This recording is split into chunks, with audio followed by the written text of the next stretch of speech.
Привет, ребята! Ключ на старт! Полетели покорять новые вершины знаний и изучать космос. Меня зовут Никита, и я всерьез и надолго увлечен аэрокосмической темой. И после просмотра этого выпуска, думаю, вы тоже не сможете устоять перед самолетами, ракетами и возможностью покорять новые планеты. Крылья — это передача о космосе, авиации и тех людях, которые летают выше облаков. Инженерные термины станут проще, самолеты понятнее, а Вселенная ближе. Мы увидим разработки будущего, побываем в самых засекреченных местах и пообщаемся с легендами авиакосмической отрасли. На крыльях науки в галактику неизведанного.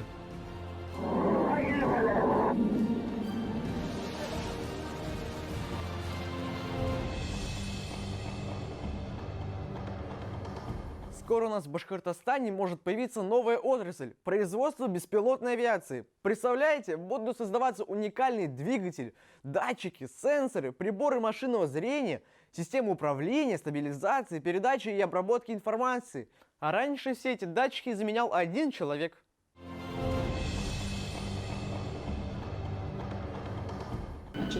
Данный процедурный тренажер используется в учебном процессе направления технической эксплуатации летательных аппаратов и двигателей и авиастроения. Это авиационный тренажер. Симулятор, предназначенный для подготовки инженеров. Специалист должен по показаниям приборов определять состояние самолета. Оказывается, во время полета, посадка и взлет – это самые ответственные части путешествия. Получается, двигатели запущены. Как мы это можем идентифицировать, получается? Вот у нас вся приборная панель для двигателей. Получается, здесь вся нужная необходимая информация по работе двигателя. Первого и второго двигателя. То есть здесь, получается, обороты двух каскадов мы можем наблюдать. Потом, получается, расход масла в том и в другом двигателе. Они отличаются, это нормально. То есть есть допуски. Потом, значит, давление масла, температура масла. Потом также количество масла в баках. Масла в баках двигателя и вибрации, соответственно, того и другого двигателя. В Уфимском государственном авиационно-техническом университете обучают специалистов, которые знают, как подготовить самолет к полету. Регулярно они оттачивают свое мастерство на такой установке. Нужно в совершенстве овладеть навыком обслуживания крылатых машин. Здесь любая ошибка может стать роковой. То есть вот этот рычаг поднимается в первую очередь, вторая очередь. Ну, если с первой, значит, пожар еще есть, то со второй он должен, в принципе, потухнуть.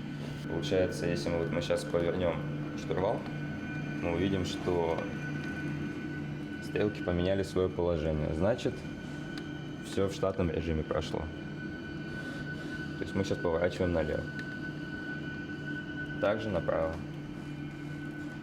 То есть это у нас рули по крену непосредственно. Дальше идет проверка рулей по высоте. Для высоты. То есть на себя вверх, от себя вниз и проверка руля направления. С помощью этого тренажера можно воссоздать самые страшные ситуации, например, пожар в двигателе. Он должен выйти на взлетный режим за какое-то определенное время.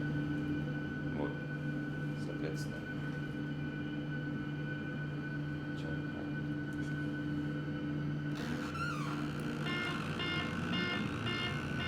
Срабатывает сигнализация, потому что мы сейчас стоим на стояночном тормозе. Все, вот он вышел на режим, по сути.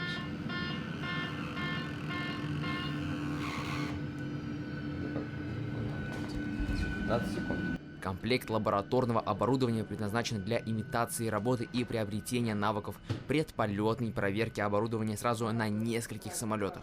В Башкортостане этот чудо-аппарат есть только здесь. Студентам УГАТУ повезло, можно воочию увидеть, что произойдет с крылатой машиной в любой нештатной ситуации. Ведь, как вы понимаете, в реальности таких ситуаций не должно происходить. Перед полетом мы должны убедиться в правильности работы механизации самолета, и мы проверяем с помощью рычага механизации. Проверяем с помощью передвижения его.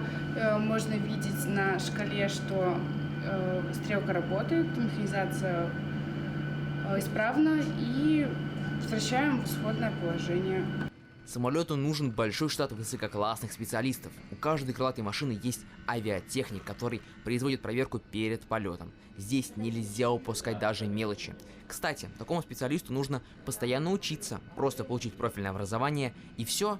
Этого недостаточно. А в случае, если работник допустил перерыв в своей деятельности на несколько месяцев, то он и вовсе становится некомпетентным и отстраняется от работы. А еще понятие «новый» или «старый» к воздушным судам не применяется, ведь их регулярно проверяют по графику обслуживания и в случае чего меняют подозрительную деталь. Так что помните, чтобы заниматься самолетами, не обязательно быть пилотом. У крылатой машины не меньше дел на земле, чем в воздухе.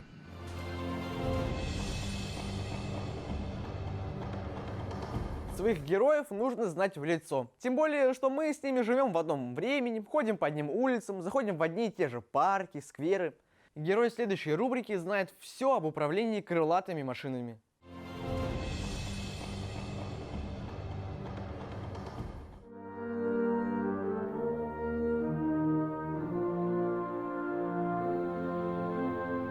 Летчик, во-первых, это слово, которое больше применяется термин к военным летчикам. Вот. Мы в гражданской авиации, мы говорим пилоты.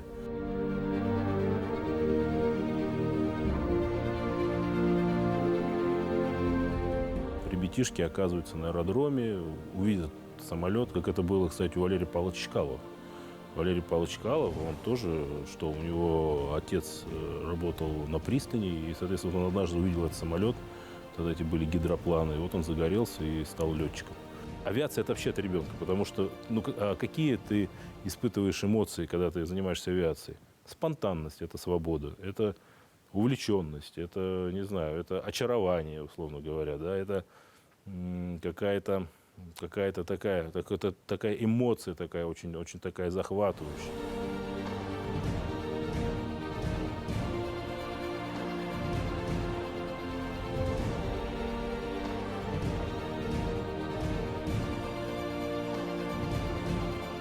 Стать летчиком и сесть в кабину самолета – это истории совершенно разные. Если вы поговорите с разными летчиками, с разными пилотами, вы одной истории не увидите. У меня тоже путь достаточно был такой сложный.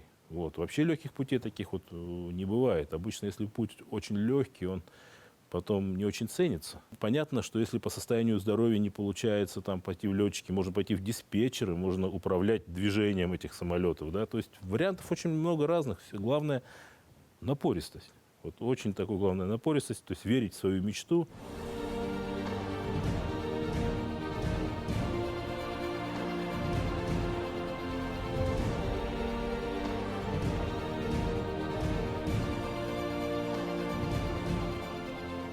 Аэродром в этом году отметили 10 лет. Там прошло очень много мероприятий. Мы там и слеты проводим всероссийские, вот конгрессы такие, чемпионаты по сверхлегкой авиации. Там у нас 5 прошло чемпионатов, какие-то локальные там мероприятия. У нас арендаторы приходят, арендуют аэродром под свои цели и задачи. Что касается авиационной техники, у нас сейчас, по-моему, 27 воздушных судов. Приходится много работать, зарабатывать, это деньги большие. Новый самолет стоит... Там цифры примерно от 4,5 миллионов рублей до и выше, условно говоря, там выше цифр практически нету. Но в нашем классе, там, в сверхлегкой авиации, как правило, это находится в цифрах между 4,5 и 10 миллионами. Много самолетов бэушных, не обязательно новых. То есть у самолетов достаточно длинный срок их эксплуатации. Это же не машина, она... только там испытывает воздушное сопротивление. Да, конечно, техническое обслуживание, это все имеет место быть. Но оно особенное, конечно, оно не дешевое. Но среда эксплуатационная гораздо более щадящая, чем у автомобиля, нужно понять. У нас там никто соль на дороге не рассыпает. Люди интересуются нашей работой, но так осторожно. Так и подходят, так издалека, там, потому что понимают, что хотят попробовать, но понимают затраты, какие нужны, и временные, и финансовые, и риски в первую очередь. И где-то там, условно говоря, как по принципу, если, говорит, хочешь попробовать молока, не обязательно покупать корову. То есть где-то пришел, полетал, пообщался, постоял, пофотографировался, хапнул этого адреналинчика, и тебе лет на 5 хватило.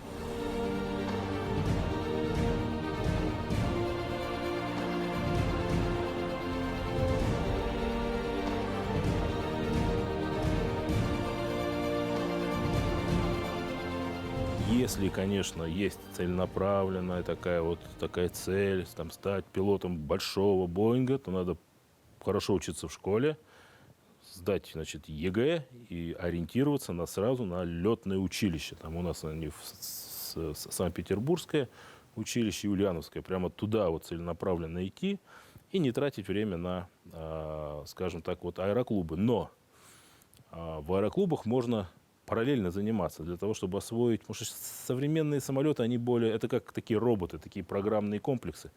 Там вы живого полета не почувствуете. Вот. Но для того, чтобы сохранить чувство живого полета, окунуться вот в самолеты без автопилотов, где вы полностью только рассчитываете тому, что вот вы знаете. То есть все ваши знания, все ваши чувства природы, знания простых геометрических формул, каких-то математических расчетов, чувство скорости, высоты, времени, расстояния, вот вы это можете только почувствовать именно в живом полете. В себе воспитывается самодисциплина, воспитывается пунктуальность. Она на автомате воспитывается. То есть это как такая встроенная становится ваша опция. Вы уже потом какие-то повседневные действия делаете очень так придирчиво, можно сказать, так очень, очень скрупулезно. Но при этом и нужно сохранять некую такую развязанность. То есть нужно относиться к жизни с чувством здорового напряжения, не перенапрягаться, не идеализировать ситуации, потому что жизнь в риске, в опасности, ее нужно компенсировать всегда чем-то, потому что иначе ты будешь находиться в стрессовых каких-то состояниях. Вот это такой вот набор. Это, говорю, авиация — это каскад. Это каскад эмоций, чувств, но безумно интересный. То есть люди, которые погружаются в нашу жизнь, они выходят с таким огромным багажом.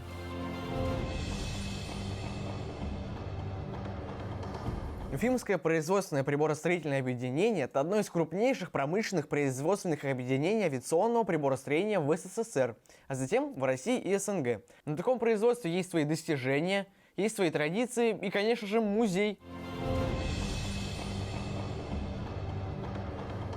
Мы находимся возле Уфимского приборостроительного производственного объединения. Конечно же, этапы производства засекречены, но нам все-таки разрешили попасть в музей.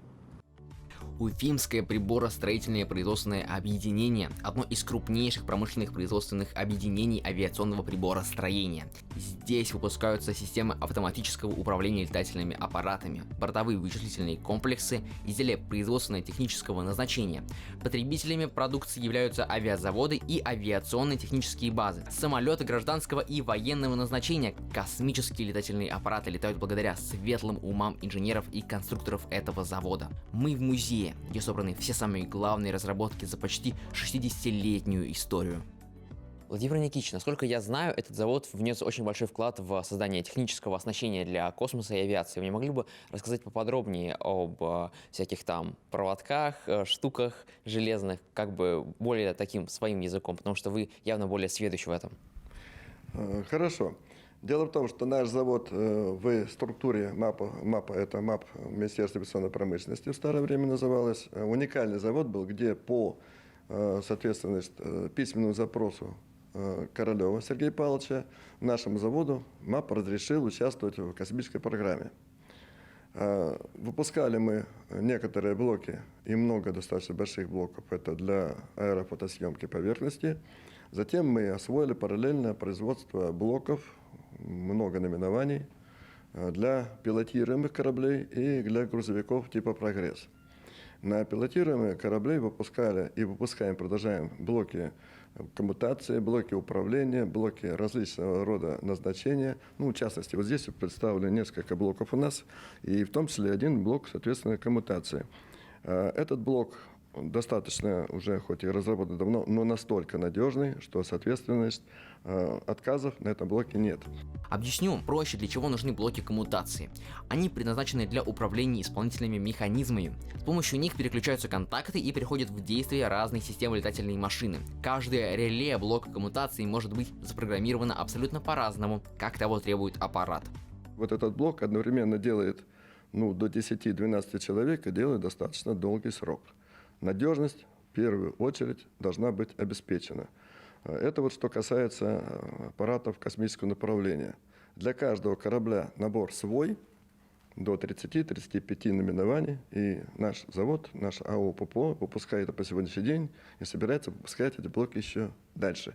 И в том числе и новые, новые разработки идут. Мы печатные платы делаем для этих аппаратов, новых уже, в новом исполнении. И думаю, что продолжим эту работу на долгие годы. То есть, насколько я понимаю, блок был спроектирован в 60-х годах, но все еще он может работать и выполнять свою работу качественно. Это является, как бы, по-моему, довольно таким очень сильным аргументом о качестве всего производства в целом. На этот вопрос могу ответить так, что не важно, что он, соответственно, спроектирован на уровне, значит, 60-70-х годов, но дело в том, что надежность данного блока настолько высока, что нового на сегодняшний день что-то на замену вот этой вот коммутации, блока коммутации, пока ничего нового нет. И этот блок настолько совершенен, что и замена его потребует тоже достаточно длительного времени для проведения испытаний, и только тогда пойдет замена. Бортовые вычислительные машины — это мозг самолета. Он должен работать четко и логично, ведь их устанавливают на авиационные и транспортные средства, ракеты-носители, разгонные блоки, космические аппараты и космические станции. Насколько я понимаю, вот эти вот все огромные, масштабные, большие, громоздкие металлические коробки можно будет уместить в одну маленькую коробочку, да, но, насколько я понимаю, это не будет очень эффективно и не будет очень долговечно. Вот вы как можете, так сказать, решить мою проблему? Все зависит от уровня развития техники на тот момент, когда начинали производить комплектующие для какого-то типа самолета. Ну, в частности, вот я вам предлагаю посмотреть, это для модуль, значит, для МиГ-25. Развитие техники было, значит, сделано достаточно большими темпами, и каждые примерно лет 5, 8, 10 заменялось поколение бортовых цифровых вычислительных машин, в которых мы участвовали в полной мере нашим заводом. В частности, здесь вот этот представлен, значит, модуль на самолет МиГ-25, вот видите его размеры, вес соответствующий, значит. И далее события развивались так, что проходит некоторое время и заменяются на другие бортовые вычислительные машины, которые на современной основе, с современными элементными базами и следующее поколение. И, к примеру, посмотрите, вот тот модуль на МиГ-25, и посмотрите вот на эту бортовую вычислительную машину. Он там один, а таких там было 10 модулей. Вот вам вся бортовая вычислительная машина, но это уже, соответственно, идет на Су-27. Более поздний срок, но вот современная база. При создании самолета соблюдался строгий баланс между проверенными, отточенными техническими решениями и инновациями. Это позволяет выработать оптимальную аэродинамическую схему и добиться высоких характеристик. А вы не могли бы рассказать про авиацию, а вот, получается, и более детально вот об этом блоке? Насколько я знаю, он был вот как раз на этом самолете, вот эта фотография с ним связана. Как бы расскажите более подробно. Ну, тут немножко надо вас поправить. Дело в том, что вот конкретно вот эта бортовая вычислительная цифровая машина, она предназначена для другого самолета, Ту-22 МС и уже М, модернизированная по новым уже меркам. Но а вот для того самолета у нас есть следующие блоки, которые мы выпускаем в достаточно большом количестве. Здесь представлены 2 только из них, значит, этих блока. Но, чтобы вам было понятно, значит, когда были некоторые события не так давно, выяснилось, что необходимо повысить было надежность наших, соответственно, летательных аппаратов. В частности, Ту-160. Это «Белый лебедь». И представьте, на самом деле, посмотрите, вот на самолет, на лебедя очень похож. Возможности его высочайшие. Летает он прекрасно. Но чтобы он выполнял задачу в 100% объеме, необходимо было произвести модернизацию после этих событий, что было поручено нашему заводу. И на новой элементной базе вновь изготовлены, значит, бортовые комплексы, пилотируемые, вычислительные, и комплексы управления огнем. И, соответственно, наш завод успешно справился с этой задачей, соответственно, значит, произвели все, что нужно, выполнили контрольные полеты на 5 с плюсом. В частности, здесь представлены фотографии, где находятся наши представители во время вот этого пробного первого полета. Соответственно, здесь наши руководители, наши надстройщики, наладчики. Далее пошли другие контрольные полеты, которые были также выполнены на 5 с плюсом, на нашей новой уже технике, нами изготовленной. И, соответственно, далее, было организовано дальнейшее производство. Ан-74, в народе прозванный Чебурашка. Этот транспортный самолет создан в авиационно-научно-техническом комплексе имени Антонова на базе военно-транспортного самолета Ан-72. Самолет создавался для применения в условиях Крайнего Севера. Такой самолет позволяет перевозить груз до 7,5 тонн и 10 пассажиров, поднимается на высоту 10 тысяч метров и развивает крейсерскую скорость до 700 км в час. Мозги и сердце этого гиганта – дело рук уфимцев. Это пассажирский самолет. Мы видим систему управления на Ан-74. Это самолет, который может летать в различных условиях. Он может летать и зимой, и летом с неподготовленной площадки. То есть, соответственно, не бетонные аэродромы, а ледовые, снежные и грунтовые. Уникальность данного самолета именно происходит в том, что, значит, здесь настолько все сделано, что он может выдержать любые наши температурные режимы. И, соответственно, на Африке долететь, и, соответственно, на Арктике. Тоже, соответственно, выдержать все эти условия, которые до минус 60. Технология, которая изготавливается, по которой изготавливаются блоки на нашем заводе, она настолько качественно выполняется, что воздействие среды на наши модули и платы, которые стоят внутри, практически незначительное, в отличие от многих других самолетов, которые могут быть летать. Здесь все блоки практически нашего изготовления, и в частности, вот меня всегда это наши рулевые машины, которые по сегодняшний день мы готовы выпускать и выпускаем, правда, не тех количеств, которых хотелось бы, но выпускаем. И этот комплекс тоже выпускаем, но тоже, опять же, к сожалению, не те количества, которые, соответственно, мы могли бы сделать и хотелось бы делать. В 2021 году УППО отмечает свой 65-летний юбилей.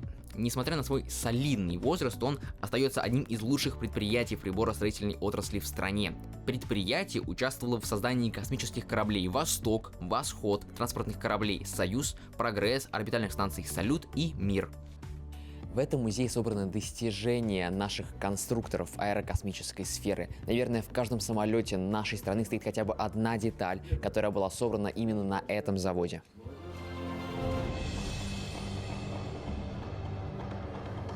Каждую передачу мы рассматриваем по одному двигателю. И вы, наверное, уже поняли, что двигатели делятся на семейства по принципу работы. Двигатель ТВ-3-117 имеет очень широкое применение. Он может использоваться кроме вертолетов на различных судах водного транспорта в качестве привода электрогенераторов и компрессоров нефтегазоперекачивающих станций. И придумали его у нас.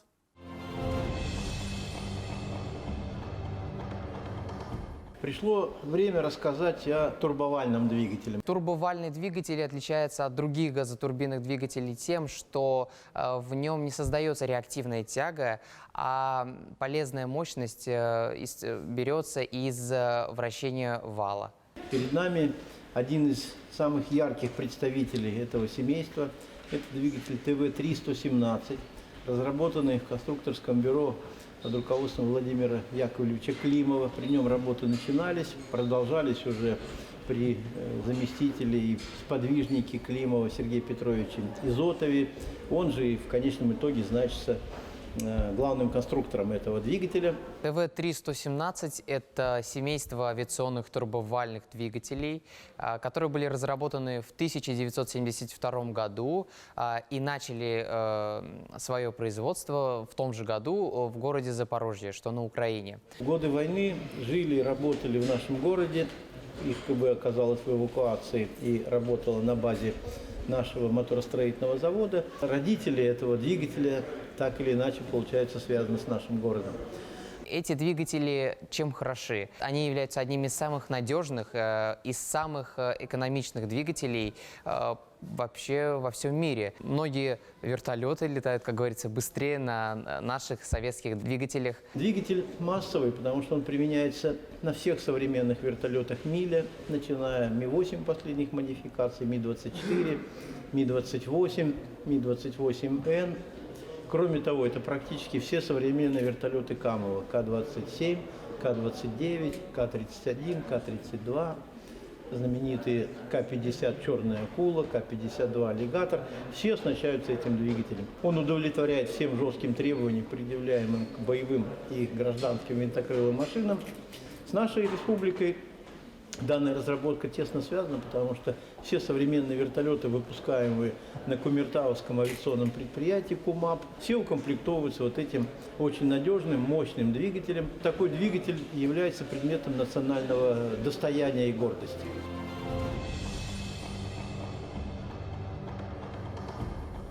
Вы знаете, чтобы стать космонавтом, нужно быть здоровым, разбираться в технике, уметь быстро оценивать ситуацию и поступать четко по инструкции.